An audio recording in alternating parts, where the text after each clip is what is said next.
Hello everyone, welcome back to Shri Annapoorneshwari YouTube channel. So ನಾನಿವತ್ತು ನಿಮಗೆಲ್ಲ ಹೋಳ್ಗೆ ಮಾಡೋದು ಯಾವ ಥರ ಅಂತ ತೋರಿಸ್ಕೊಡ್ತೀನಿ, ಬನ್ನಿ. ನಾನೀಗ 1/4 kg ಮೈದಾ ಹಿಟ್ಟು ಫಸ್ಟಿಗೆ ಕಲಸಿಡ್ತಾ ಇದ್ದೀನಿ. ಸೊ 1/4 kg ಬೇಳೆಗೆ 1/4 kg ಮೈದಾ ಹಿಟ್ಟು ತಗೋಬೇಕು. ನಾನು 1/4 kg ಬೇಳೆ ಹಾಕಿರೋದ್ರಿಂದ ನಾನು 1/4 kg ಮೈದಾ ಹಿಟ್ಟು ತಗೊಂಡು ಕಲಿಸ್ತಾ ಇದ್ದೀನಿ. ನಾನು 1-2 ಸ್ಪೂನಷ್ಟು ಎಣ್ಣೆ ಹಾಕೊಂಡಿದ್ದೀನಿ. ಸ್ವಲ್ಪ ನೀರು ಹಾಕ್ಕೊಂಡು ಅದಕ್ಕೆ ತಕ್ಕವಷ್ಟು ನೀರು ಹಾಕಿ ಕಲಸ್ಕೋಬೇಕು ಇದನ್ನು ಮೈದಾ ಹಿಟ್ಟನ್ನ. ಸೊ ಈಗ ಇದನ್ನು ಮೊದಲಿಗೆ ಕಲಸಿಟ್ಕೊಂಡ್ಬಿಟ್ವಿ ಅಂದರೆ ಹೋಳ್ಗೆ ಸ್ಮೂತಾಗಿ ಚೆನ್ನಾಗಿ ಬರ್ತಾವೆ. ಅದಕ್ಕಾಗಿ ನಾವು ಮೊದಲೇ ಬೇಳೆ ಬೇಯೋದಕ್ಕಿಂತ ಮೊದಲೇ ಇದನ್ನ ಹಿಟ್ಟು ಕಲಸಿಟ್ಕೊಂಡಿರ್ತೀನಿ. ಆಮೇಲೆ ಚೆನ್ನಾಗಿ ಬರ್ತಾವೆ ಹೋಳ್ಗೆ ಸ್ಮೂತಾಗಿ. ಸಡನ್ನಾಗಿ ಹಿಟ್ಟು ಕಲಸ್ಕೊಂಡು ಹೋಳ್ಗೆ ಮಾಡೋಕ್ಕೆ ಹೋದ್ರೆ ಹೋಳ್ಗೆ ಚೆನ್ನಾಗಿ ಬರೋಲ್ಲ, ಸ್ಮೂತ್ ಬರೋಲ್ಲ, ನೀಟಾಗಿ ಬರೋಲ್ಲ. ಹಾಗಾಗಿ ನಾನು ಫಸ್ಟಿಗೆ ಹಿಟ್ಟು ಕಲಿಸ್ತಾ ಇದ್ದೀನಿ. 2 ಲೋಟ 1/4 kg ಬೇಳೆ ತೊಗೊಂಡಿದ್ದೀನಿ. ಕ್ಲೀನಾಗಿ ತೊಳಿತಾ ಇದ್ದೀನಿ ನೋಡಿ. ಕ್ಲೀನಾಗಿ 2-3 ಸರಿ ಬೇಳೆ ತೊಳ್ಕೊಬೇಕು. ನಾನು ನೀರಿಟ್ಟಿದ್ದೆ, ನೀರು ಕಾಯ್ತಾ ಇದ್ದಾವೆ, ಕುದೀತಾ ಐತಿ. ಈಗ ಕುದಿಬೇಕಾರೆ ಹಾಕ್ಬೇಕು ಬೇಳೆನ. ನೀರು ತಣ್ಣಗಿದ್ದಾಗ ಹಾಕಿದರೆ ಬೇಳೆ ಬೇಗ ಬೇಯೋದಿಲ್ಲ. 1 ಸ್ಪೂನಷ್ಟು ಎಣ್ಣೆ ಹಾಕ್ತಾಯಿದ್ದೀನಿ. ಚೆನ್ನಾಗಿ ಬರ್ತೈತಿ, ಚೆನ್ನಾಗಿ ಮೆತ್ತ ಬೇಯ್ತಾವೆ, ಕಟ್ಟನ್ನು ಬೆಳ್ಳೆ ಬರುತ್ತೆ, ಬೇಗ ಬೇಯ್ತೈತೆ ಎಣ್ಣೆ ಹಾಕೋದ್ರಿಂದ. ಅದಕ್ಕಾಗಿ ಒಂದು ಸ್ವಲ್ಪ ಎಣ್ಣೆ ಹಾಕ್ತಾಯಿದ್ದೀನಿ ನಾನು. ಇದು ಬೇಳೆ ಚೆನ್ನಾಗಿ ಕುದಿಬೇಕು. ಇದನ್ನು ಒಂದು ಸ್ವಲ್ಪ ಮುಚ್ಚಿಡೋಣ. ಬೆಲ್ಲ ಕರಗಿಸ್ಕೊಳಕ್ಕೆ ಒಂದು ಸ್ವಲ್ಪ ಪಾಕ ಮಾಡ್ಕೊಂಬರ್ರಿ. ಯಾಕಂದರೆ ಬೆಲ್ಲ ಹಂಗೆ ಹಾಕಿದರೆ ಕಲ್ಲು ಕಸ ಎಲ್ಲ ಇರುತ್ತೆ ಬೆಲ್ಲದಾಗೆ. ನಾನು ಕರಗಿಸ್ಬಿಟ್ಟು ಸೋಸಿ ಹಾಕ್ತಾಯಿದ್ದೀನಿ ಬೆಲ್ಲನ. ಹಾಗಾಗಿ ನಾನು ಈ ಕಡೆ ಬೆಲ್ಲ ಕರಗ್ಸೋಕೆ ಇಡ್ತೀನಿ. ಬೇಳೆ ಬೆಂದವನ್ನ ನೋಡ್ತಾಯಿದ್ದೀನಿ. ಇನ್ನೊಂದು ಸ್ವಲ್ಪ ಬೇಯಬೇಕು ಬೇಳೆ, ಇನ್ನೊಂದು ಸ್ವಲ್ಪ ಗಟ್ಟಿ ಇದ್ದಾವೆ. ಇದಕ್ಕೊಂದು ಸ್ವಲ್ಪ ಏಲಕ್ಕಿ ಪುಡಿ ಹಾಕಿದ್ದೀನಿ, ಶುಂಠಿ ಪುಡಿ ಹಾಕಿದ್ದೀನಿ ನೋಡಿ. ಬೇಳೆ ಬೆಂದಿದ್ದಾವೆ, ಚೆನ್ನಾಗಿ ಮೆತ್ತ ಬೆಂದಿದ್ದಾವೆ.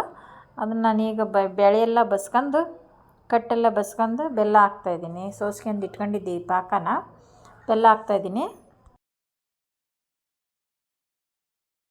ಕೈ ಆಡಿದರೆ ಎಲ್ಲ ಕರಗುತ್ತೆ ಬಿಸಿಗಿಟ್ರೆ. ಸೊ ನೋಡಿ, ಬೆಲ್ಲ ಹಾಕಿದ ಮೇಲೆ ಚೆನ್ನಾಗಿ ಕುದಿಬೇಕು ಅದು. ಈಗ ಹಸ್ಗೆ ಕುದ್ದಂದ್ರೆ ಬೇಗ ತೆಗೆದ್ವಿ ಅಂದರೆ ಹೋಳಿಗೆ ಚೆನ್ನಾಗಿ ಬರೋಲ್ಲ, ಜಿಗಿಯಾಗಿ ಚೆನ್ನಾಗಿ ಬರೋದಿಲ್ಲ. ಹಂಗಾಗಿ ನಾನು ಚೆನ್ನಾಗಿ ಕುದಿಸ್ಕೊಂಬಿಟ್ಟು ಮಿಕ್ಸರ್ ಮಾಡ್ತಾಯಿದ್ದೀನಿ. ಚೆನ್ನಾಗಿ ಕುದಿಸಿ ಬಿಸಿದ ಮಿಕ್ಸರ್ ಮಾಡ್ತಾಯಿದ್ದೀನಿ. ಬಿಸಿದ ಹಾಕಿದರೆ ಬೇಗ ನುಣ್ಣಗಾಗುತ್ತೆ ಅಂತ ನಾನು ಬಿಸಿದ ಮಿಕ್ಸರ್ ಮಾಡ್ತಾಯಿದ್ದೀನಿ ನೋಡಿ. ಈ ರೀತಿ ಮಿಕ್ಸರ್ ಮಾಡ್ಕೊಂಡು ಈ ಥರ ನಾನು ಉಂಡೆ ಮಾಡಿ ಇಟ್ಕೊತಾ ಇದ್ದೀನಿ ಹೋಳ್ಗೆ ತೊಟ್ಟಲಿಕ್ಕೆ. ಯಾಕಂದರೆ ಈಜಿ ಆಗುತ್ತೆ ಅಂತ. ಈ ಥರ ಇಷ್ಟಾದರೆ ಸಾಕು. ಈ ಥರ ರೌಂಡ್ ಮಾಡಿ ಇಟ್ಕೊಂಡೆ ಅಂದರೆ ಬೇಗ ಈಜಿಯಾಗಿ ಆಗುತ್ತೆ, ಕೈ ಮತ್ತು ಹೂರಣ ಆಗಲ್ಲ ಅಂತ ಹೇಳಿ ನಾನು ಒಂದೇ ಸರಿ ಈ ಥರ ಮಾಡಿ ಇಟ್ಕೊತೀನಿ. ನಾವು ಸಣ್ಣ ಹಬ್ಬ ಬಂದರು, ಯಾರಾದರೂ ನೆಂಟರು ಬಂದರೂ ಈ ಹೋಳ್ಗೆ ಮಾಡೋದೇ ಜಾಸ್ತಿ. ನನಗೇನು ಟೆನ್ಷನ್ ಆಗಲ್ಲ, ಈಜಿಯಾಗಿ ಮಾಡ್ಕೊತಿದ್ದೀನಿ. ನೀವು ನಿಮ್ಮ ಮನೆಯೊಳಗೆ ಕೂಡ ಈಜಿಯಾಗಿ ಹೋಳ್ಗೆ ಮಾಡ್ಬೋದು. ಯಾರು ಬಂದರೆ ಸಣ್ಣ ಹಬ್ಬ ಇತ್ತು ಅಂದರೆ ನಾವು ಈಜಿಯಾಗಿ ಮಾಡ್ಕೋಬೋದು. ಬಂತು ಅಂದರೆ ಹೋಳ್ಗೆ ಮಾಡೋದೇ ಕೆಲವರಿಗೆ ಕಷ್ಟ ಆಗುತ್ತೆ, ಮಾಡೋದೇ ಇಲ್ಲ. ಈ ಥರ ಈಜಿಯಾಗಿ ನನ್ನ ಮೆಥಡಿಂದ ಮಾಡಿದರೆ ಈಜಿಯಾಗಿ ಹೋಳ್ಗೆ ಮಾಡ್ಬೋದು. ಏನು ಟೆನ್ಷನ್ ಇಲ್ದಂಗೆ ಬೇಗನೆ ಆಗುತ್ತೆ. ಫಸ್ಟಿಗೆ ಹಿಟ್ಟು ನಾದಿಟ್ಟಿದ್ದೆ, ನಾನು ಕಲಸಿಟ್ಟಿದ್ದೆ ಬೇಗ ಚೆನ್ನಾಗಿ ನೆನ್ಕೊಳ್ಳಿ ಅಂತ. ನೋಡಿ ಎಷ್ಟು ಚೆನ್ನಾಗಿ ನೆಂದಿದೆ ನೋಡಿ. ಹೋಳ್ಗೆ ತುಂಬಕ್ಕೆ ಎಷ್ಟು ಚೆನ್ನಾಗಿ ಬರುತ್ತೆ, ಎಷ್ಟು ನೀಟಾಗಿ ಬರ್ತವೆ, ಎಷ್ಟು ಚೆನ್ನಾಗಿದೆ. ಈ ಥರ ನೆನ್ಕೊಂಡಿರ್ಬೇಕಿಟ್ಟು. ಈಗ ನನಗೆ ಎಷ್ಟು ಬೇಕು ಅಷ್ಟು ಹಿಟ್ಟು ತಗೊಂಡು ಹೂರಣ ಇಟ್ಟು ಹೋಳ್ಗೆ ತೊಟ್ತಾಯಿದ್ದೀನಿ ನೋಡಿ. ಎಷ್ಟು ಚೆನ್ನಾಗಿ ಇದು ನೆನ್ಕೊಂಡಿದೆ. ಹೂರಣನೂ ಅಷ್ಟೇ ಚೆನ್ನಾಗಿ ಬಂದಿದೆ, ಹಿಟ್ಟು ಚೆನ್ನಾಗಿ ನೆಂದಿದೆ. ಹಾಗಾಗಿ ಹೋಳ್ಗೆ ಚೆನ್ನಾಗಿ ಬರ್ತಾ ಇದ್ದಾವೆ ನೀಟಾಗಿ. ಎಷ್ಟು ಬೇಗ ಉದ್ಬೋದು, ಎಷ್ಟು ಚೆನ್ನಾಗಿದ್ದಾವೆ.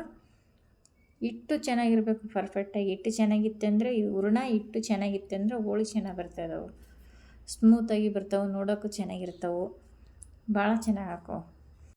ನಾನು ತಗೊಂಡ್ರೆ ಹಿಟ್ಟಿಗೆ ಹೂರಣಕ್ಕೆ ಇಷ್ಟು ದೊಡ್ಡದು ಬಂದಿದೆ. ನಿಮಗೆ ಬೇಕು ಅಂದರೆ ದೊಡ್ಡ ಮಾಡ್ಕೋಬೋದು. ಸ್ವಲ್ಪ ಹೂರಣನೂ ಜಾಸ್ತಿ ತಗೊಂಡು ಹಿಟ್ಟನ್ನು ಜಾಸ್ತಿ ತಗೊಂಡು ದೊಡ್ಡ ಮಾಡ್ಕೋಬೋದು. ನನಗೆ ಇಷ್ಟು ಸಾಕು, ನಾನು ಈ ಪ್ರಮಾಣದಲ್ಲಿ ತಗೊಂಡು ಮಾಡಿದ್ದೀನಿ. ನಿಮಗೆ ಇನ್ನೂ ದೊಡ್ಡ ಬೇಕಂದ್ರೆ ದೊಡ್ಡವು ಮಾಡ್ಬೋದು, ಚಿಕ್ಕವು ಬೇಕಂದ್ರೆ ಚಿಕ್ಕವು ಮಾಡ್ಕೋಬೋದು.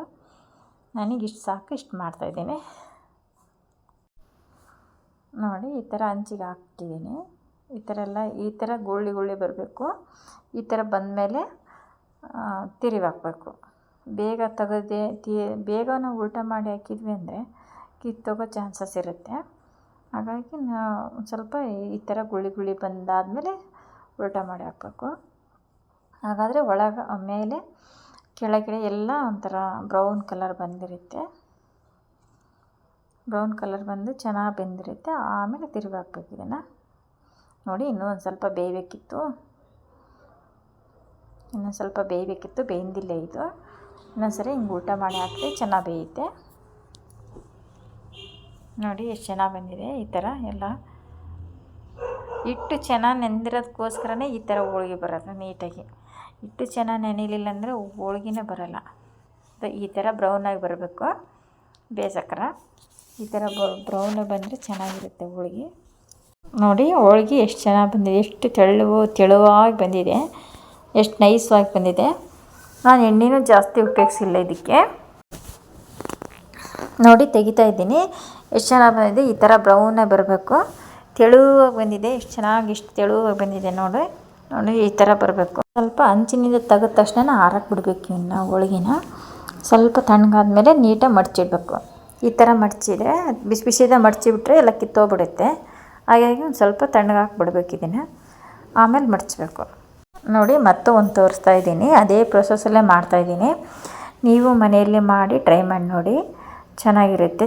ಇದೇ ಮೆಥಡಿಂದ ಮಾಡಿದರೆ ಚೆನ್ನಾಗಿ ಬರ್ತದವೆ. ಈಸಿಯಾಗಿ ಮಾಡ್ಕೋಬೋದು, ಏನು ಕಷ್ಟ ಆಗಲ್ಲ, ಚೆನ್ನಾಗಿರುತ್ತೆ. ಮನೇಲಿ ಮಾಡಿ ಟೇಸ್ಟ್ ನೋಡಿ.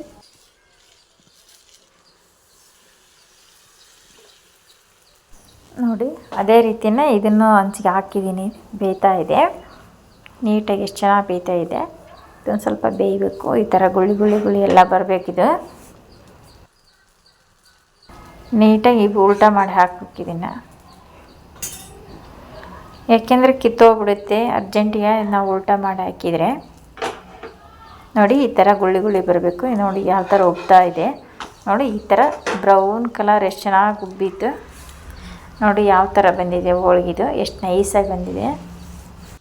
ನೋಡಿ ಎಷ್ಟು ತಳ್ಳ ಉದ್ದಿನಿ ಇದನ್ನ ಹೋಳ್ಗಿನ.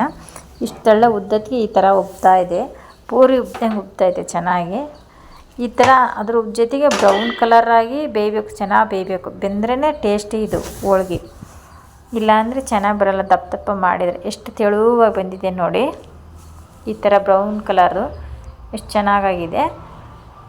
ಇದ್ರ ಜೊತೆನೇ ಇದ್ರ ಮೇಲೆ ತುಪ್ಪ ಅಥವಾ ಕಾಯಿ ಹಾಲು ಮಾಡ್ಬೋದು.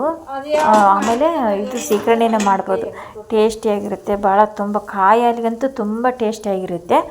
ಮನೇಲಿ ಮಾಡಿ ಟ್ರೈ ಮಾಡಿ ನೋಡಿ. ಮತ್ತೊಂದು ಯೂಸ್ಫುಲ್ ವಿಡಿಯೋದೊಂದಿಗೆ ನೆಕ್ಸ್ಟ್ ವಿಡಿಯೋದಲ್ಲಿ ಸಿಗ್ತೀನಿ. ಅಲ್ಲಿವರೆಗೆ ನೋಡ್ತೀರಿ ನಮ್ಮ Shri Annapoorneshwari YouTube channel. Thank you.